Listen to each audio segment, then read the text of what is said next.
നമസ്കാരം. ലോകത്തിന് ക്രിസ്മസ് എന്താണെന്ന് പരിചയപ്പെടുത്തി കൊടുക്കേണ്ടതായിട്ടുള്ള ആവശ്യമില്ല. കാരണം എല്ലാവർക്കും അറിയാം എന്താണ് ക്രിസ്മസ്. അല്ലെങ്കിൽ ആരുമായിട്ട് ബന്ധപ്പെട്ട് നിൽക്കുന്നതായ ഒരു സെലിബ്രേഷനാണ് ക്രിസ്മസ് എന്നുള്ളത്. യേശുക്രിസ്തുവിൻ്റെ ജനനത്തെ ഓർക്കുന്നതായിരിക്കുന്ന ഒരു സെലിബ്രേഷനാണ്, ഒരു ഫെസ്റ്റിവലാണ് ക്രിസ്മസ് എന്നുള്ള കാര്യം എല്ലാവർക്കും അറിയാം. ക്രിസ്മസുമായി ബന്ധപ്പെട്ടിട്ടുള്ള ദിവസം ഡിസംബർ 25 അതോ മറ്റേതെങ്കിലും ദിവസമാണോ എന്നുള്ള തർക്കങ്ങളൊക്കെ നിൽപ്പുണ്ട്. എന്നിരുന്നാലും ക്രിസ്മസിൽ നമ്മളെ പലപ്പോഴും ക്രിസ്മസ് ചരിത്രത്തിൽ, യേശുക്രിസ്തുവിൻ്റെ ജനനവുമായി ബന്ധപ്പെട്ടിട്ടുള്ള ചരിത്രത്തിൽ നമ്മളെ ആകർഷിക്കുന്നതായിരിക്കുന്ന ചില കാര്യങ്ങളുണ്ട്. അതായത് ഒന്നാമത് ഈ സ്റ്റാറാണ്. അതായത് യേശുക്രിസ്തുവിൻ്റെ ജനനത്തിൻ്റെ അടയാളം എന്ന നിലയിൽ കണ്ടതായിരിക്കുന്ന സ്റ്റാർ. ഈ സ്റ്റാർ യഥാർത്ഥത്തിൽ എന്താണ്? ഇതുമായി ബന്ധപ്പെട്ടിട്ട് പല പഠനങ്ങളും നടന്നിട്ടുണ്ട്. അതായത് ഈ സ്റ്റാർ ആ സമയത്ത് പ്രത്യക്ഷപ്പെടാനായിട്ടുള്ള കാരണം എന്താണ്? ചിലരതിനെ സംബന്ധിച്ച് പറയുന്നത് അത് ഗ്രഹങ്ങളുടെ അലൈൻമെൻ്റ് ആയിരിക്കാം, അതല്ലെങ്കിൽ സ്റ്റാർസിൻ്റെ അലൈൻമെൻ്റ് ആയിരിക്കാം. അങ്ങനെ പല നിലയിലുള്ള തിയറികളുണ്ട്. പിന്നെ അതല്ലെങ്കിൽ ഉൽക്ക ആയിരിക്കാം. അങ്ങനെയുള്ള പല തിയറികളും ഒക്കെ ഉണ്ട്. ആയിരുന്നു ആ സ്റ്റാർ, ആ പ്രതിഭാസം, ആകാശത്ത് കണ്ടതായിരിക്കുന്ന പ്രതിഭാസം എന്തായിരുന്നു എന്നുള്ളത് വ്യക്തമായിട്ട് നിർവചിക്കുവാൻ അല്ലെങ്കിൽ വ്യക്തമായിട്ട് പറയാൻ ഇന്നേ വരെ സാധിച്ചിട്ടില്ല എന്നുള്ളതാണ്.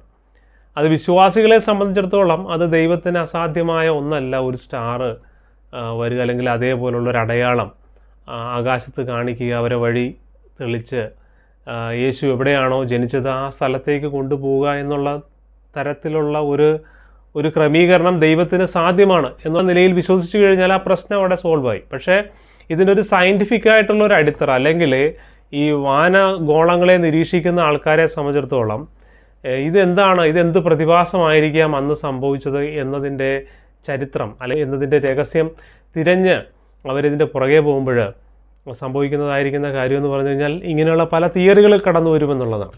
അതുപോലെ തന്നെ യേശുക്രിസ്തുവിൻ്റെ ജനനവുമായി ബന്ധപ്പെട്ടിട്ട് നമ്മളെ അതിശയിപ്പിക്കുന്നതായിരിക്കുന്ന, ഇന്നും ഉത്തരം വ്യക്തമായിട്ട് കിട്ടാതെ നിലനിൽക്കുന്നതായിരിക്കുന്ന ഒരു കാര്യമാണ് കിഴക്ക് നിന്ന് വന്ന ജ്ഞാനികളായിരിക്കുന്ന മനുഷ്യർ, അല്ലെങ്കിൽ അവരെ രാജാക്കന്മാരെന്ന് പറയാറുണ്ട്. 3 ജ്ഞാനികളെന്നും 3 രാജാക്കന്മാരും എന്നൊക്കെ പറയാറുണ്ട്. പക്ഷേ ആരാണ് ഈ കിഴക്ക് നിന്ന് വന്ന രാജാക്കന്മാർ? അവരെവിടെ നിന്നാണ് വന്നത്? ചിലർ പറയുന്നു അവർ ഇന്ത്യയിൽ നിന്നാണ് വന്നത്, ചിലർ പറയുന്നു പേർഷ്യയിൽ നിന്ന് വന്നു, ചിലർ പറയുന്നു ചൈനയിൽ നിന്ന് വന്നു. ചിലർ അതിൽ നിന്നൊക്കെ വ്യത്യസ്തമായിട്ടും ഒരു പരിധിവരെ നമുക്ക് സ്വീകാര്യമായിരിക്കുന്നതായിരിക്കുന്ന ചില ആശയങ്ങൾ, ചില വ്യാഖ്യാനം അവർ പറയും. അതായത് അത് യഹൂദന്മാർ തന്നെയാണ് അന്ന് അവിടെ വന്നത് എന്നുള്ള നിലയിൽ. അങ്ങനെ പല ആശയങ്ങൾ, അങ്ങനെ പല വ്യാഖ്യാനങ്ങൾ ഇതിന് കൊടുക്കുന്നുണ്ട്. ആരായിരുന്നു ആ ജ്ഞാനികളായ മനുഷ്യർ? അവരുടെ എണ്ണം 3 ആണെന്നൊന്നും ബൈബിളിൽ പറഞ്ഞിട്ടില്ല. അത് ഈ പൊന്നു, മീറ, കുന്തിരിക്കം അവർ കാഴ്ചവെച്ചു എന്ന് പറയുന്നതിൻ്റെ അടിസ്ഥാനത്തിൽ 3 എന്ന് എണ്ണുന്നതാണ്. യഥാർത്ഥത്തിൽ അത് കൃത്യമായിട്ട് ഒരു 3 പേരാണോ എന്നൊന്നും പറയാനായിട്ട് സാധിക്കില്ല. അതിനെക്കുറിച്ച് വ്യക്തമായിട്ട് ബൈബിൾ പറയുന്നില്ല. അപ്പോൾ എന്ന് പറഞ്ഞ പോലെ ഈ സ്റ്റാറിനെ സംബന്ധിച്ചും വ്യക്തമായിട്ട് പറയുന്നില്ല എന്നുള്ളതാണ്. ക്രിസ്മസുമായിട്ട് ബന്ധപ്പെട്ട് നിൽക്കുമ്പോൾ ഒരു ഇൻട്രസ്റ്റിംഗ് ആയിട്ടുള്ള ഒരു ടോപ്പിക്കാണ് ഈ 3 മാജായി എന്ന് പറയുന്നത്, അല്ലെങ്കിൽ ഈ 3 ജ്ഞാനികളായിരിക്കുന്ന മനുഷ്യർ അവരെവിടെ നിന്ന് വന്നു എന്നുള്ളതാണ്.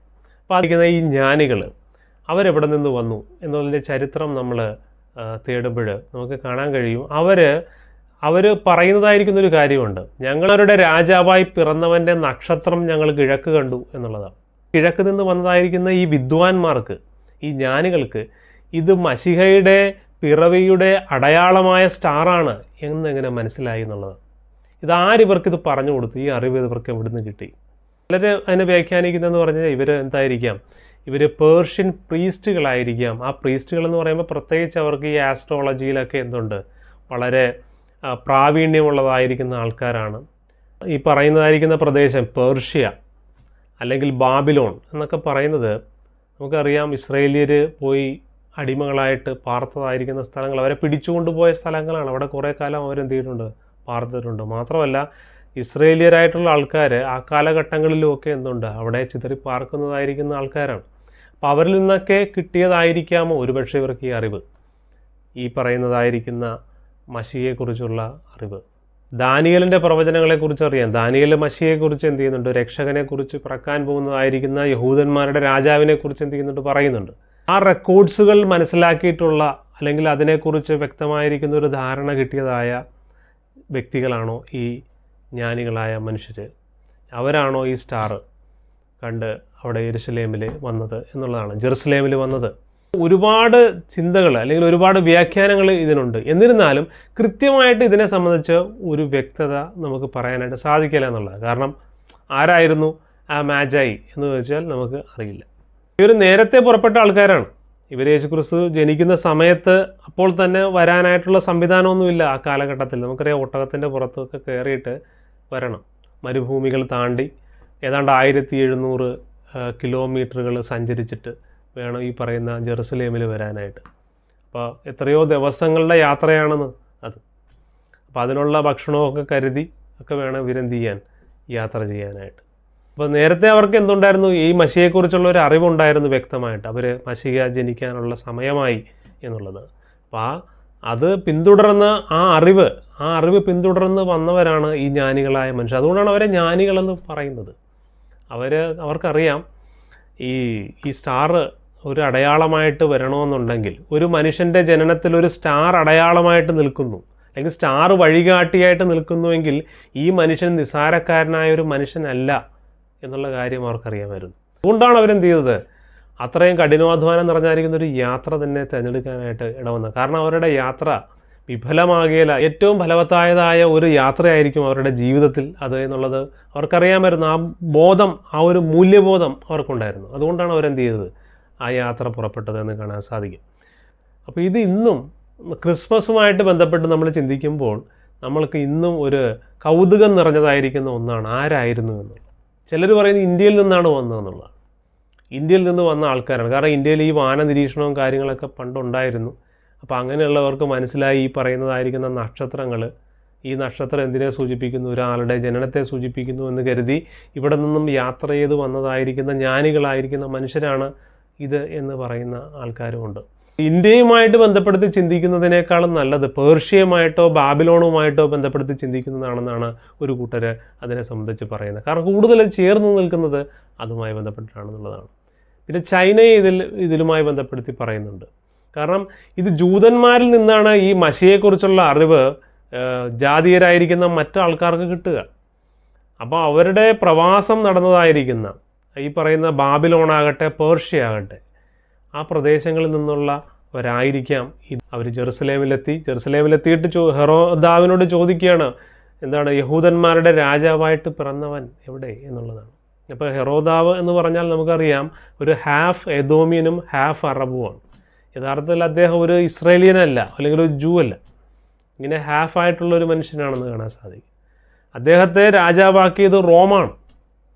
മാത്രമല്ല ഇദ്ദേഹം ഒരു അധികാര കുതിയനായിരിക്കുന്ന ഒരു മനുഷ്യൻ, അതിന് അധികാരത്തിന് വേണ്ടിയിട്ട് എന്തും ചെയ്യും.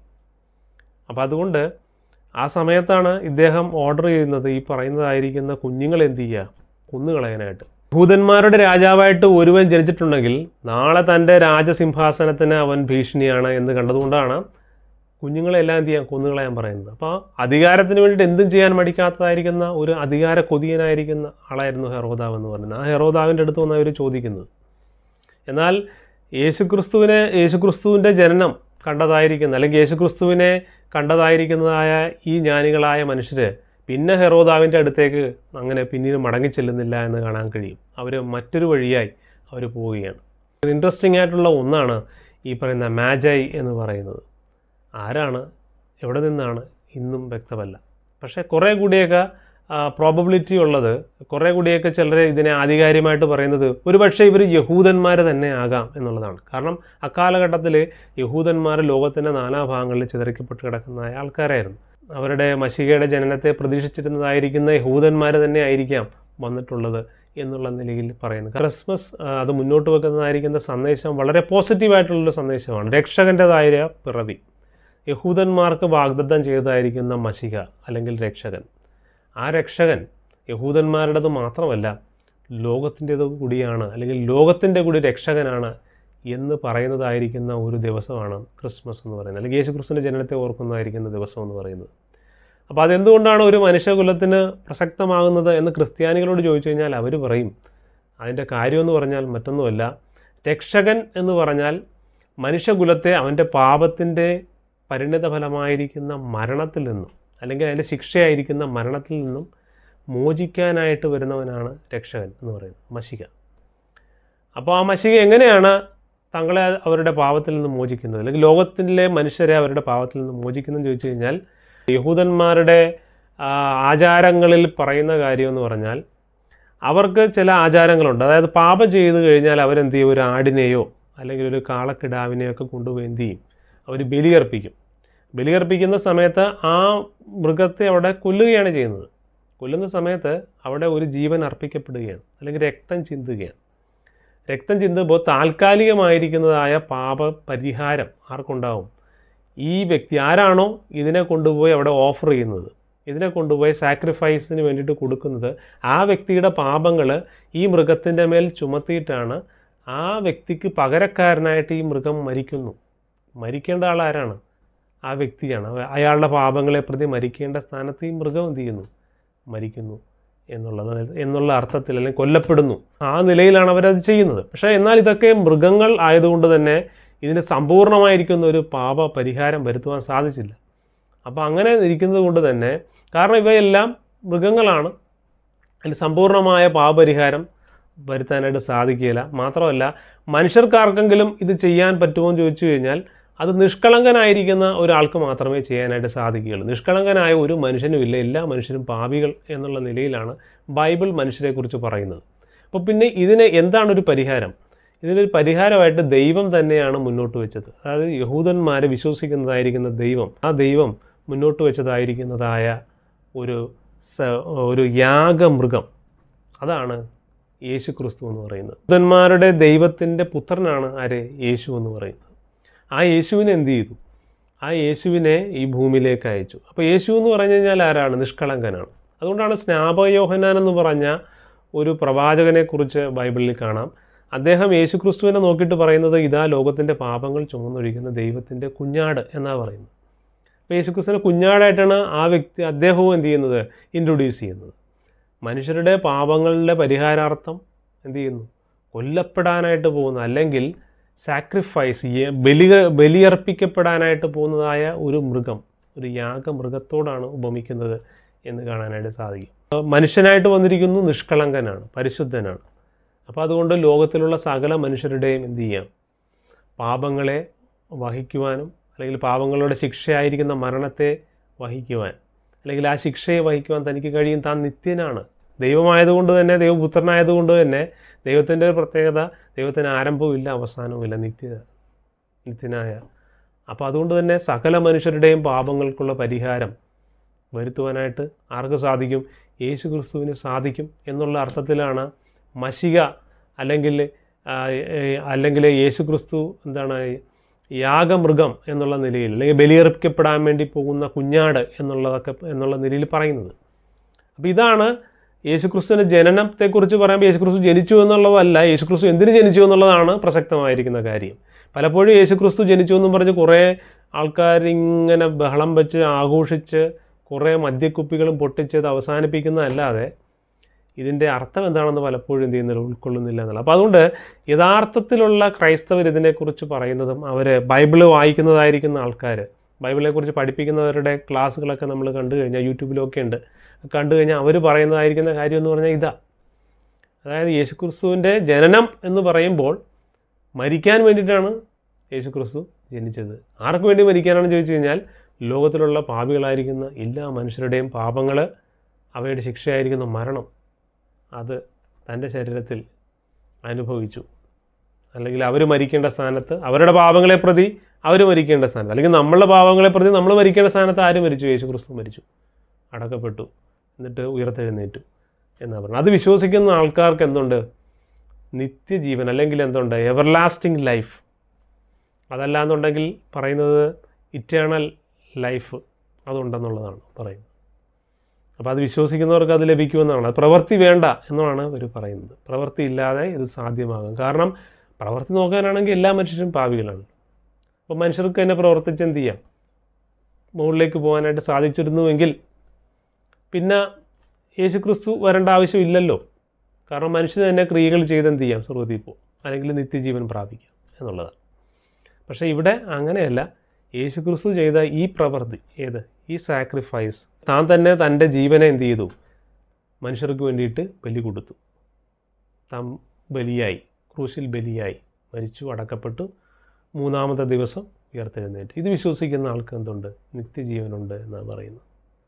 അപ്പോൾ ക്രിസ്മസിൻ്റെ ഒരു സന്ദേശം എന്ന് പറഞ്ഞാൽ അത് വളരെ പോസിറ്റീവായിട്ടുള്ളൊരു സന്ദേശമാണ്. ഒരു രക്ഷകൻ്റെ സന്ദേശമാണ്. ലോകത്തിന് ദൈവം കൊടുത്തതായിരിക്കുന്നത്, വാഗ്ദത്തം ചെയ്തതായിരിക്കുന്ന ഒരു രക്ഷകൻ്റെ പിറവിയുടെ ചരിത്രത്തെയും അതിൻ്റെ ഓർമ്മയെയും വിളിച്ചോതുന്ന ഒന്നാണ് ക്രിസ്മസ് എന്ന് പറയുന്നത്.